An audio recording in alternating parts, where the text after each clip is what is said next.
Super exclusive news చూస్తున్నాం. తిరుమల అది కేవలం ఒక ఆలయం కాదు, కోట్లాది మంది భక్తికి గుండెకాయ. మనసు బాగోలేనప్పుడు, జీవితంలో ఓడిపోయినప్పుడు ఆశ వెతుక్కుంటూ మనం వెళ్లే చివరి గమ్యం. అక్కడ మనం తల వంచి మొక్కుతాం, మన కష్టాల్ని చెప్పుకుంటాం, ఎంతో పవిత్రంగా ఆ లడ్డూ ప్రసాదాన్ని స్వీకరిస్తాం. కానీ గత 5 ఏళ్లలో ఆ నమ్మకంపైనే దారుణమైన దాడి జరిగింది. 2019 నుంచి 24 మధ్య తిరుమల వెళ్లిన 10,97,00,000 మంది భక్తులు. అంటే మనలో ప్రతి ఒక్కరం మోసపోయాం. సామాన్యుడి నుంచి రాష్ట్రపతి వరకు, ప్రధానమంత్రి నుంచి సామాన్య రైతు వరకు ఎవరినీ వదలలేదు. ఇది నిబంధనల ఉల్లంఘన కాదు, మన విశ్వాసంపై జరిగిన దాడి, మన భక్తిని బజారు పాలు చేసిన కుట్ర. ఈ మహాద్రోహంపై ఉప ముఖ్యమంత్రి పవన్ కళ్యాణ్ తీవ్ర ఆవేదన వ్యక్తం చేశారు. వాళ్ళు మన హృదయాల్ని విచ్ఛిన్నం చేశారన్న ఆయన మాటల్లో ప్రతి భక్తుడి ఆక్రందన ఉంది. ఇంతకీ దేవుడి పాదాల చెంత ఈ ద్రోహానికి పాల్పడిందెవరు? భక్తి ముసుగులో ఈ పాపపు సొమ్మును దోచుకుందెవరు?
తిరుమల లడ్డూలో లోపాల గురించి పూర్తి డీటెయిల్స్ మా కరెస్పాండెంట్ సునీల్ అందిస్తారు.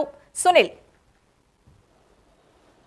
రైట్ సింధు, మొత్తం మీద ఏదైతే కోట్లాది మంది భక్తుల విశ్వాసాలని గత వైసీపీ ప్రభుత్వం పూర్తిగా కాలరాసిందని చెప్పచ్చు. ఎందుకంటే శ్రీవారి లడ్డు కల్తీని వివాదం అంటే రోజు రోజుకి కొత్త విషయాలు బయటకు వస్తున్న పరిస్థితి అయితే ఉంది. ముఖ్యంగా సిట్ దర్యాప్తులో కీలక విషయాలు అయితే బయటపడుతున్న నేపథ్యంలో ఈ నేపథ్యంలో గతంలోనే ఏదైతే రాష్ట్ర డిప్యూటీ సీఎం పవన్ కళ్యాణ్ కూడా ఏదైతే భక్తుల విశ్వాసాలను విచ్ఛిన్నం చేశారు, పూర్తిగా భక్తులను పూర్తిగా మోసం చేశారని ఆయన చెప్పిన మాటలు ఏదైతే ఇప్పటికీ గుర్తు చేసుకుంటున్న పరిస్థితి అయితే ఉంది. ఎందుకంటే ఆయన కూడా చెల్లించిపోయారు. ముఖ్యంగా గతంలో చూసుకున్నట్టయితే 10,97,00,000 మంది అంటే సుమారు ఇంక్లూడింగ్ మనతో పాటు అంటే ప్రతి ఒక్క భక్తుడు శ్రీవారిని దర్శించుకుంటారు. స్వామివారిని చేసుకోకపోయినా స్వామివారి లడ్డు ప్రసాదాన్ని తీసుకెళ్ళి నేను తిరుపతికి వెళ్ళి వచ్చాను, ఇదిగో తిరుపతి లడ్డు అని చెప్పేసి ఎంతోమందికి పంచిన పరిస్థితి ఉంటుంది. అటువంటి లడ్డు కల్తీతో కలిసినటువంటి లడ్డూని మనం పంచామా, నిజంగా ఇటువంటి లడ్డు మనం ఇచ్చామా అనేది మన మనసులోనే పూర్తిగా విచ్ఛిన్నం అవుతున్న పరిస్థితి అని చెప్పచ్చు. ఎందుకంటే గత ప్రభుత్వంలో ఇంత స్థాయిలో అవినీతి జరిగింది, ఇంత స్థాయిలో ఇటువంటి లడ్డూని మనము ఇంతమందికి అందించామా అనే దాన్ని కూడా పూర్తిగా గుర్తు చేసుకోలేకపోతున్నామని చెప్పవచ్చు. ఎందుకంటే ఇప్పుడున్నటువంటి లడ్డు చూసుకున్నట్టయితే ఎంత టేస్ట్ మారిందనేది భక్తులు కూడా పూర్తిగా తెలుపుతున్న పరిస్థితి ఉంది.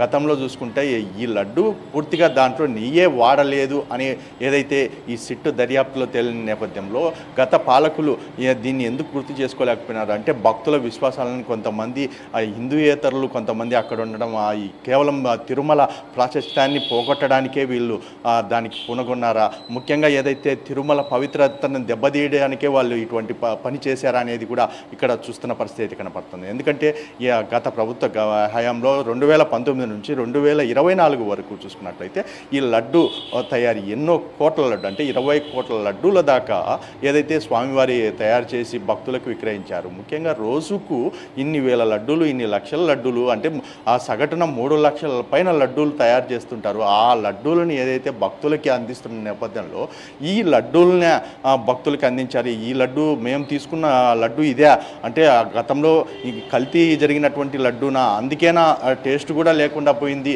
అని చెప్పేసి చాలామంది భక్తులు కూడా తెలిపిన పరిస్థితి ఉంది. ఎందుకంటే కొంతమంది భక్తులు అంటారు ఇప్పటికీ ఎందుకు ఇంత అద్భుతంగా ఉంది లడ్డు, గతంలో ఎందుకు ఇలా చేశారు అంటే నిజంగానే కల్తీ జరిగింది. ఎందుకంటే లడ్డు కనీసం గతంలో కొంచెం లడ్డు తినాలంటే కూడా ఏం అనిపించేది కాదు. కానీ స్వామివారి ఇప్పుడు లడ్డు పూర్తిగా తినగలుగుతున్నాం అంటే నిజంగా ఒరిజినల్ లడ్డూనే తయారు చేస్తున్నారు అని చెప్పేసి కొంతమంది భక్తులు తెలుపుతున్న పరిస్థితి ఉంది. అంటే ఏది ఏమైనప్పటికీ ఇటువంటి నేరానికి పాల్పడినటువంటి వాళ్ళని కఠినంగా శిక్షించాలని చెప్పేసి భక్తులు కోరుతున్న పరిస్థితి. అంటే ముఖ్యంగా ఇప్పటికే సిట్ అయితే భారీగా దర్యాప్తు అంటే ముఖ్యంగా ఈ బోలే బాబా డైరీకి సంబంధించి కాబట్టి ఏఆర్ డైరీ, వైష్ణవి డైరీకి సంబంధించి ఏదైతే ఈ చర్యకు పాల్పడిన వారిని ఖచ్చితంగా శిక్షించాలి. ముఖ్యంగా ఏదైతే ఈ టీటీడీ చైర్మన్గా ఉన్నటువంటి వైవి సుబ్బారెడ్డి హయాంలో జరిగినటువంటి అవినీతిని ఖచ్చితంగా ఈ చైర్మన్ కాకుండా ముఖ్యంగా ఆ కమిటీకి సంబంధించినటువంటి వారిని ప్రతి ఒక్కరిని శిక్షించాలి, ఖచ్చితంగా వారిపై చర్యలు తీసుకోవాలని చెప్పేసి ఇక్కడ కోరుతున్న పరిస్థితి ఉంది. ముఖ్యంగా శ్రీవారి లడ్డు ప్రాశస్తాన్ని ఎంతో పరమ పవిత్రమైనటువంటి లడ్డూని ఇంత స్థాయిలో ఇంత కల్తీ నిర్వహించారు. ముఖ్యంగా స్వామివారి లడ్డు అంటే స్వామివారి దర్శనం ఏ విధంగా చేసుకుంటారు, ముఖ్యంగా స్వామివారికి ఏదైనా వాళ్ళకి సమస్యలు ఉంటే ఏదైనా ఇబ్బందులు ఉంటే స్వామివారిని మొదటిగా దర్శించుకుంటారు, ఆ తర్వాత స్వామివారిని ప్రసాదాన్ని స్వీకరిస్తారు. అటువంటి ప్రసాదాన్ని ఇంత స్థాయిలో కల్తీ చేశారనే దానిపై పూర్తిగా భక్తులు కూడా తీవ్రంగా బాధపడుతున్న పరిస్థితి ఉంది. దీనికి సంబంధించి సిట్ అయితే భారీ స్థాయిలో దర్యాప్తు చేస్తున్న పరిస్థితి ఇక్కడ కనపడుతుంది. Siddhu. Right, thank you Sunil.